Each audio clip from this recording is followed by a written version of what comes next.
ಈಗ ನೋಡ್ಕೊಂಡು ಹೋಗಿ ಆಗ್ಲೇ 2 ದಿನ ಆಗೋಯ್ತು. ಏನಂದ್ರು ನಿಮ್ಮಮ್ಮ? ಒಪ್ಪಿಗೆ ಆಗಿದ್ದಾಳಂತ ನನ್ನ ಮಗಳು? ಹಾ, ನಮ್ಮನೇಲಿ ಎಲ್ರಿಗೂ ಒಪ್ಪಿಗೆ ಆಗಿದ್ದಾಳೆ, ನನಗೂ ಕೂಡ. ನೀನೇನ್ ಕೆಲಸ ಮಾಡ್ತಿರೋದಂದೆ? ಬ್ಯಾಂಕಲ್ಲಿ ಕೆಲಸ ಮಾಡ್ತಿರೋದು ಅಂತ ಹೇಳಿದ್ನಲ್ಲ. ಗೌರ್ಮೆಂಟ್ ಬ್ಯಾಂಕ್ ಅದು? ಇಲ್ಲ, ಪ್ರೈವೇಟು. ಆದ್ರೆ ಸಂಬಳ ಚೆನ್ನಾಗಿದೆ, 40,000 ಕೊಡ್ತಾರೆ ತಿಂಗಳಿಗೆ. 40,000 ಕೊಡ್ತಾರೆ ನಿಜ.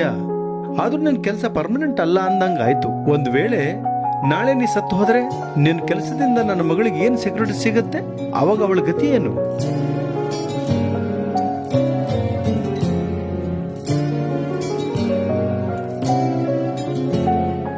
ನೀವು ನಿಮ್ ಮಗಳ ಮದುವೆ ಮಾಡ್ಬೇಕು ಅಂತ ಆಸೆ ಇಟ್ಕೊಂಡಿದ್ದೀರಾ.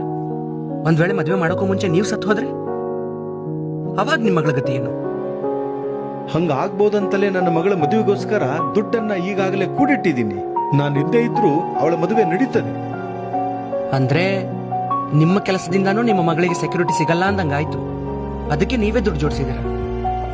ಸರ್, ನೀವಿಲ್ಲಿ ನಾನ್ ಸಾಯೋದ್ರ ಬಗ್ಗೆ ಹೇಳಿದ್ರಿ. ನಾಳೆ ಒಂದ್ ವೇಳೆ ಹೆರಿಗೆ ಟೈಮಲ್ಲಿ ನಿಮ್ಮ ಮಗಳೇ ಸತ್ತು ಹೋಗ್ಬಿಟ್ರೆ ಅವಾಗ ನನ್ ಗತಿ ಏನು? ನಾವ್ ಅದಕ್ಕೆ ಯಾವ ಶೂರಿಟಿ ಕೇಳ್ಬೇಕು? ಮದ್ವೆ ಅಂದ್ರೆ ಬರೀ ಹೆಣ್ಣು ಮಕ್ಕಳದ್ದಷ್ಟೇ ಜೀವನ, ಗಂಡು ಮಕ್ಕಳದಲ್ಲ ಅಲ್ವಾ? ಇಲ್ಲಿ ನೀವು ನಿಮ್ಮ ಮಗಳು ಕೊನೆಯವರೆಗೂ ಮುತ್ತೈದೆ ಆಗಿರ್ಬೇಕು ಅಂತ ಆಸೆ ಪಡ್ತಾನೆ ಇಲ್ಲ. ಅವಳು ಗಂಡ ಸತ್ತು ಅವಳು ವಿಧವೆ ಆದ್ರೂ ಪರವಾಗಿಲ್ಲ, ನನ್ನ ಮಗಳು ಸೇಫ್ ಆಗಿರ್ಬೇಕು ಅಂತಿದ್ದೀರಾ. ಅದಕ್ಕೋಸ್ಕರನೇ ಹುಡುಗನ ಹತ್ರ ಇರೋ ಕೆಲಸ, ಬಂಗಾರ, ದುಡ್ಡು, ಆಸ್ತಿ ಇದೆಲ್ಲದ್ರ ಬಗ್ಗೆನೂ ವಿಚಾರಿಸ್ತೀರಾ. ಅದೇ ಅವನ ಗುಣ ಹೆಂಗಿದೆ, ಅವನ ಮನಸ್ಸು ಹೆಂಗಿದೆ ಅಂತ ನೋಡೋದೇ ಇಲ್ಲ. ಜನಕ ಮಹಾರಾಜ ರಾಮನ ಹತ್ರ ಇರೋ ದೊಡ್ಡ ದೊಡ್ಡ ಅರಮನೆಗಳನ್ನ ನೋಡಿ ತನ್ನ ಮಗಳು ಸೀತೆನ ಮದುವೆ ಮಾಡ್ಕೊಡ್ಲಿಲ್ಲ. ರಾಮನ ಹತ್ರ ಇರೋ ಗುಣಗಳನ್ನ ನೋಡಿ ಮದುವೆ ಮಾಡ್ಕೊಟ್ಟ. ಅದಕ್ಕೆ ರಾಮ ಕಾಡಿಗೆ ಹೋದ್ರೂ ಕೂಡ ಪ್ರತಿ ಕ್ಷಣನೂ ಸೀತೆಗೋಸ್ಕರನೇ ಬದುಕಿದ. ಸೀತೆನೂ ಅಷ್ಟೇ, ಚಿಕ್ಕ ವಯಸ್ಸಿಂದಾನು ಹಂಸ ತೂಲಿಕಾ ತಲ್ಪದ ಮೇಲೆ ಮಲಗಿ ರಾಣಿ ತರ ಬೆಳೆದಿದ್ರು ಎಲ್ಲ ಬಿಟ್ಟು ರಾಮನ್ ಜೊತೆ ಕಾಡಿಗೆ ನಡೆದ್ಲು. ಕಾರಣ ಅವರಿಬ್ಬರ ಮಧ್ಯೆ ಇದ್ದ ನಿರ್ಮಲವಾದ ಪ್ರೇಮ. ಮದ್ವೆ ಆಗೋ ಹುಡುಗ ಹುಡುಗಿ ಮಧ್ಯೆ ಆ ಪ್ರೀತಿ ಇರಬೇಕು ಅಂತ ಆಸೆ ಪಡೋನು ನಾನು, ಈ ಶೂರಿಟಿ ಸೆಕ್ಯೂರಿಟಿಗಳಲ್ಲ. ಬರ್ತೀನಿ ಸರ್.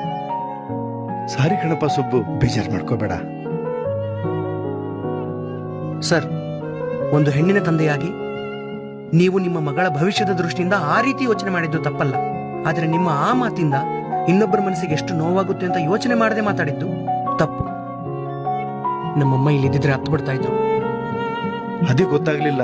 ಮಚ್ಚಿ ತಗೋಬೇಡ. ಈ ಭಾನುವಾರ ಬರ್ತೀವಿ ಮಾತುಕತೆಗೆ. ಬನ್ನಿ, ಪರವಾಗಿಲ್ಲ. ಆದ್ರೆ ಬರುವಾಗ ಒಂದನ್ನ ನೆನ್ಪಿಡ್ಕೊಂಡು ಬನ್ನಿ.